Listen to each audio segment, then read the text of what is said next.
19లో మరణించడం జరిగింది. గంగాధర్ రెడ్డి 2022లో మరణించడం జరిగింది. అభిషేక్ రెడ్డి 2024 సెప్టెంబర్లో మరణించడం జరిగింది. ఇప్పుడు రంగన్న 2025 మార్చిలో మరణించడం జరిగింది. గతంలో కూడా ప్రధానమైనటువంటి సాక్షులు మరణాలు ఏ విధంగా జరిగాయి అనేటటువంటిది ఒక సీక్వెన్స్లో జరిగాయి అనే యాంగిల్లో దర్యాప్తు చేయడం జరుగుతుంది. దీని వెనుక ఈ ప్రచారాల వెనుక ఎవరున్నారనేది కూడా అన్ని కోణాల్లో విచారించడం జరుగుతుంది. రైట్. కృష్ణాంజనేయులు గారు, ఎస్పీ గారు మాట్లాడిన చూశారు కదా, ఒక sequence chronological order police establish చేసింది.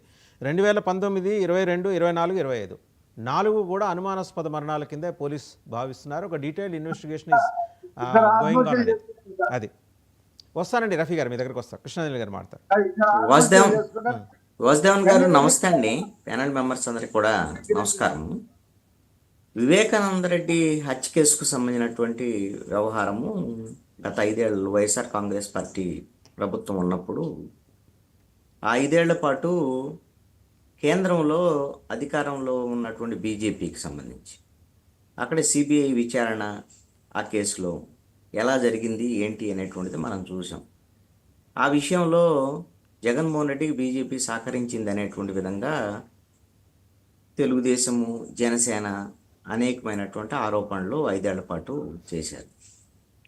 వాస్తవంలో కూడా ఒక సిబిఐ ఒక హత్య కేసులో దర్యాప్తు తీరు ఎలా ఉంటుంది అనేటువంటి అందరికి కూడా అనుమానం కలిగేటువంటి విధంగానే ఉంది ఆ దర్యాప్తు తీరు. అప్పుడు జగన్మోహన్ రెడ్డి మీద, అదేవిధంగా సిబిఐ వ్యవహార శైలి మీద తెలుగుదేశం, జనసేన తీవ్రమైనటువంటి విమర్శలు చేసింది. ఇప్పుడు 9 నెలల్లో కూటమి ప్రభుత్వం వచ్చింది. ఈ 9 నెలల కాలంలో వివేకానంద రెడ్డి హత్య కేసులో జరిగినటువంటి పరిణామాలు ఏంటంటే, ఇప్పుడు రంగన్న చనిపోయాడు, గతంలో చనిపోయినటువంటి 3కు సంబంధించినటువంటి పరిణామాలు ఇవన్నీ. దీంట్లో ఈ సిబిఐకి సంబంధించినటువంటి వివేకానంద రెడ్డి హత్య కేసులో సునీతారెడ్డి మీద పెట్టినటువంటి కేసులకు సంబంధించినటువంటి కేసులు ఎత్తివేయాలని, అదేవిధంగా సిబిఐ అధికారి రామ్ సింగ్ మీద పెట్టినటువంటి కేసు ఎత్తివేయాలని వాటి మీద ప్రయత్నం జరిగింది తప్ప ఈ కేసుని మరింత పకడ్బందీగా దర్యాప్తు చేసేదానికి సంబంధించినటువంటి వ్యవహారంలో అంత ముందుకు వెళ్ళినటువంటి పరిస్థితి అయితే లేదు. ఆల్రెడీ ఇప్పుడు సిబిఐ కేసు దర్యాప్తు జరుగుతుంది, ఇంకా దాంట్లో ఇంకా కేసు ముగియల, ఆ దర్యాప్తు అయితే ముగియల.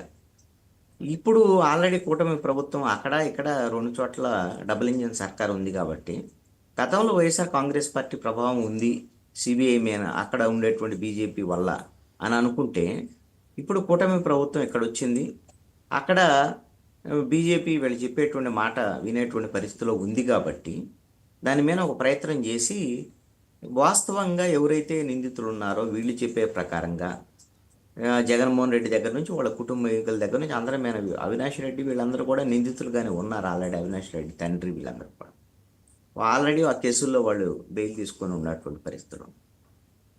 వాటిల్లో వాస్తవంగా ఎవరు నిందితులు ఉన్నారు తేల్చాల్సినటువంటి బాధ్యత ఇప్పుడు ఈ డబుల్ ఇంజిన్ సర్కారు మీద ఉంటుంది. ఇది తేల్చకుండా మళ్ళీ 5 ఏళ్ల పాటు రాజకీయంగా వినియోగించుకున్నది ఈ అంశాన్ని. ఇప్పుడు తేల్చాల్సినటువంటి బాధ్యత అయితే కూటమి ప్రభుత్వం మీద ఉంటుంది. ఇప్పుడు ఇంకా వీళ్ళు వచ్చిన తర్వాత కూడా అనుమానాస్పద మృత్యులు ఇంకా జరుగుతున్నాయి అనేటువంటి విధంగా వీళ్ళు మాట్లాడటం అంటే ఇది ప్రభుత్వ ఫెయిల్యూర్ కదా, పోలీసు శాఖ ఫెయిల్యూరే. అనుమానాస్పద మృతి ఇవన్నీ అని అంటే ఇంకా ఏదో జరిగి ఉండొచ్చు అనేటువంటిదే కదా పోలీసులు చెప్తున్నటువంటి మాట కూడా. ఇది పోలీస్ ఫెయిల్యూర్ కింద లెక్క. ఇది కూటమి ప్రభుత్వము రాజకీయంగా వివేకానంద రెడ్డి హత్య కేసుని వాడుకున్నటువంటి వ్యవహారం ఇవన్నీ. దాంట్లో కనీసం ఆ కుటుంబానికి ఇప్పుడు సునీత రెడ్డి వాళ్ళకి న్యాయం చేసేటువంటి ప్రయత్నం అయితే కూటమి ప్రభుత్వం వైపు నుంచి అయితే జరగాలి అనేటువంటిది నా అభిప్రాయం. ఆ దిశగా అలాంటి ప్రయత్నాలు జరగటం లేదు. ఇప్పటికీ దాన్ని రాజకీయపరమైనటువంటి అంశంగానే వాడుకుంటున్నారు తప్ప ఇది వాస్తవంగా నిందితులు ఎవరు నిగుదేల్చేటువంటి ప్రయత్నాలు అయితే మాత్రం సిన్సియర్గా జరగటం లేదు అనేటువంటి నేను అనుకుంటున్నానండి. సిబిఐ యాంగిల్లో ఇంకా పూర్తి స్థాయి దర్యాప్తు జరిపి అసలైనటువంటి నిందితులు ఎవరు అనేటువంటి తేల్చాల్సినటువంటి బాధ్యత కూటమి ప్రభుత్వం మీద ఉంది. రైట్. శివపార్వతి గారు, నిజంగానే అంటే కృష్ణాంజనేయులు గారు అన్నట్టు మీ ప్రభుత్వం ఏర్పడిన తర్వాత కూడా ఈ దర్యాప్తు వేగవంతం కాకపోవడానికి గల కారణం ఏంటి? అంటే ఇంకా కూడా జగన్మోహన్ రెడ్డి ఇన్ఫ్లుయెన్స్ పనిచేస్తోందా? ఈ అనుమానాస్పద మరణాల వెనుక వైసీపీ ఉందా? మీరేం భావిస్తున్నారు? భాస్కర్, ముందుగా మీకు ప్యానెల్లో ఉన్న సభ్యులకి 99 వీక్షకులకి గుడ్ మార్నింగ్ అండి. ఇక్కడ కృష్ణాంజనేయులు గారు అన్నట్టు ప్రభుత్వం ఫెయిల్యూరు అని అని అనడాన్ని నేనైతే ఖండిస్తానండి. ఎందుకంటే ఇప్పుడు కడప పరిధిలో ఏదైతే ఉందో పోలీసు యంత్రాంగం కానీ వీళ్ళు కానీ సాక్షులకి ఇచ్చిన ప్రొటెక్షన్ కానీ ఆల్రెడీ రంగన్నకు కూడా బాడీ గార్డ్స్ని ఇవ్వడం జరిగింది.